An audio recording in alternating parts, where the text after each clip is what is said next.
So I know I haven't made a video in a while, and that's because I've been busy in the fields and stuff, working ground, planting, and now it's time for first crop hay. So I figured I'd bring you guys along and make a video on how we make hay. So I'll go through all the process of cutting and then chopping and filling our bunker.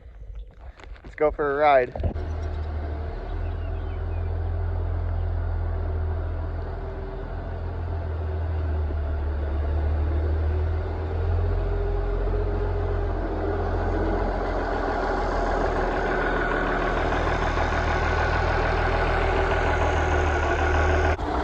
So we got the hay bind on the 966. We got a new idea 5209. It's a 9-foot cut, and it's a disc bind, which means there's little turtles under here. I call them turtles. And they've all got knives on it, and they spin to cut the crop, and then the crop goes through those rolls up under there, which crimps it and conditions it so it dries out faster.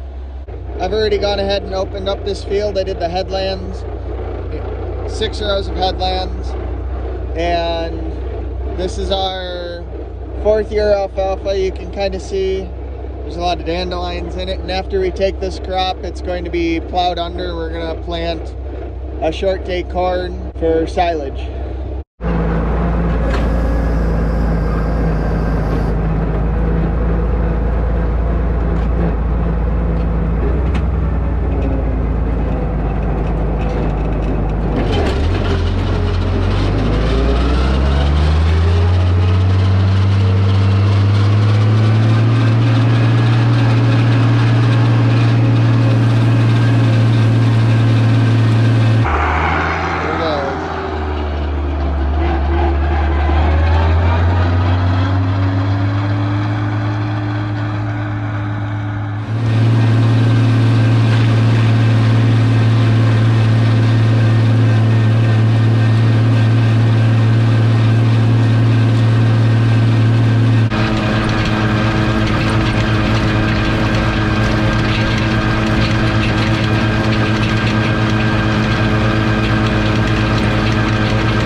So now that we're done cutting, we're going to take and let it dry overnight. So it's going to dry the rest of this afternoon and then tomorrow morning. So then in the afternoon we'll come back and it'll be dried down enough, which is about 55–60% moisture because we're putting it in a bunker silo, and we'll chop it up. So I'm up in the front field now, and I cut this hay yesterday. But if you look at it, you can see it's all dry and it's pretty wilted. If you look at any of the alfalfa leaves, they're pretty shriveled up. And if we take and look at it, it's nice and crispy on top, but underneath is still it's not damp, but it's still got moisture in it. That's how we know it's just right. Ignore that weed. Our chopping rig is a 986, and we're pulling a Gale 1060 chopper with a 7-foot hay head on it. The hay gets picked up and into the head, and it gets fed into the feeder rolls, which you can see right here. That squishes it down and makes a mat, and that mat gets fed and pushed through to right about here is where the cutter drum and shear bar are. You can actually see the shear bar right here, but there's a drum that spins at 1,000 RPM with 8 knives on it, and that takes and cuts up our crop and tosses it back into this part right here. There's a spinner in here, which if I plug up I might show you, but it spins and throws it into our blower, and the blower then is spinning and tosses it up the chute and into the wagon.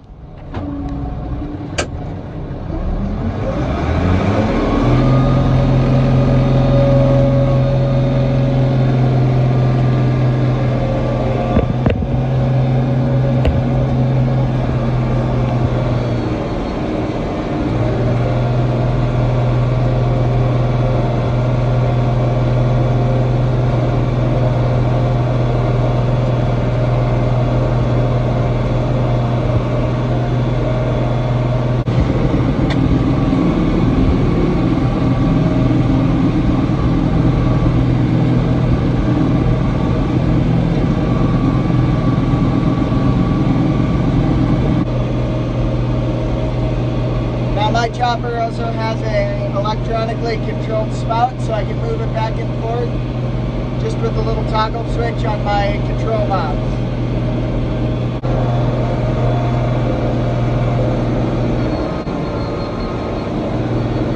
You can hear the tractor lugging down as we get more crop going through the chopper, and it takes more power to cut.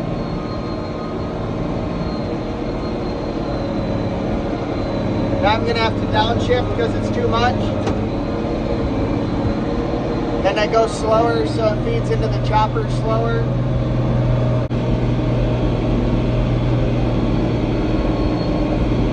As I proceed to fill the box up, I'm going to move the spout back and forth so I can fill it up evenly and get a nice full box.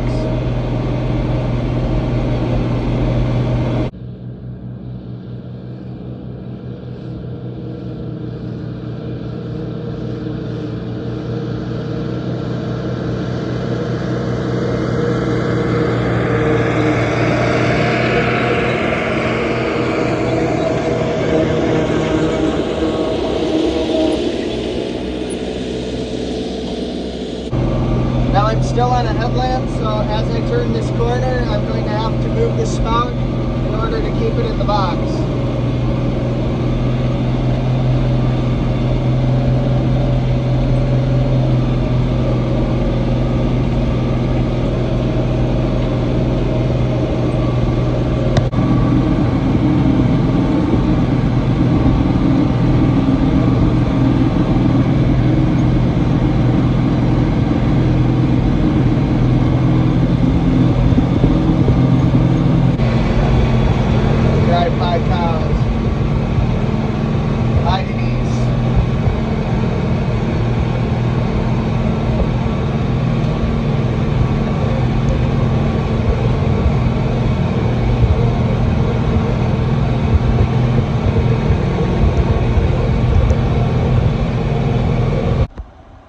Now that our wagon is full, we can unhook it and switch to the next one.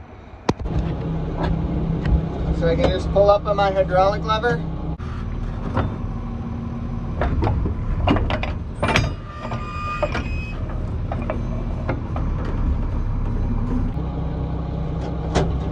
And then drive away.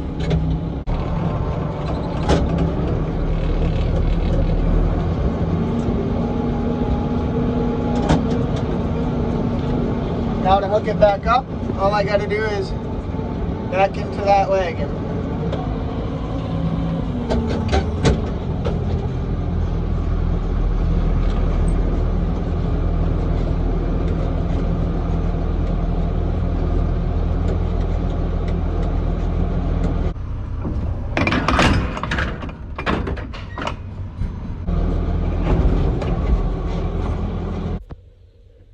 So now that I got both the wagons full, it's time to hop on the 40-20 and bring them into the bunker.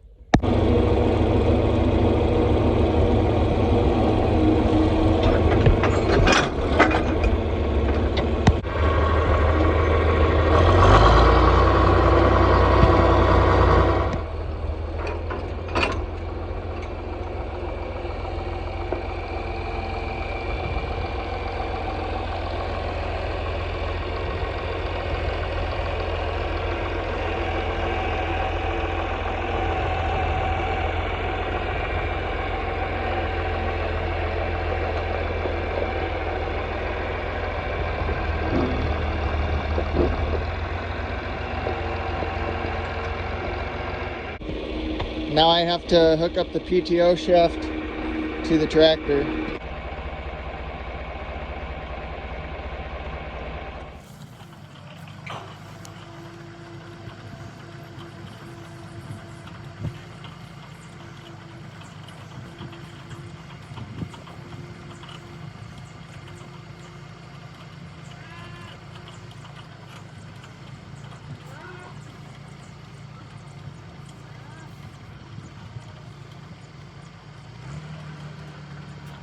So now that we got about 5 loads in the bunker, we're going to take and use our biggest tractor to run it over, and the idea is to pack it down and squish all of the air out. Now that we got a good start to the pile going, we can keep chopping in the field and adding onto the pile, packing in between each load to make sure we get a good pack throughout the entire pile. Once we get enough hay in the pile, it's time to start covering. The orange plastic that you see is an oxygen barrier, and we use that because the whole idea of packing and covering the pile is to keep oxygen away from the hay. Without getting too much into the science of it, if oxygen gets into the feed, it will mold and rot. But if we can keep the oxygen out, it will ferment and be preserved for the cows to eat later. The next layer of plastic is the white plastic, and it's a little bit thicker to be more of a protective layer. And then after that, we go ahead and put tire sidewalls all over the top of the pile to hold the plastic down and keep any air from getting underneath the plastic as well. Thanks for watching. Don't forget to like and subscribe to the channel if you liked this video. And if you did learn something, let me know in the comments, because I'd really like to know what it was and maybe answer any more questions if you've got any.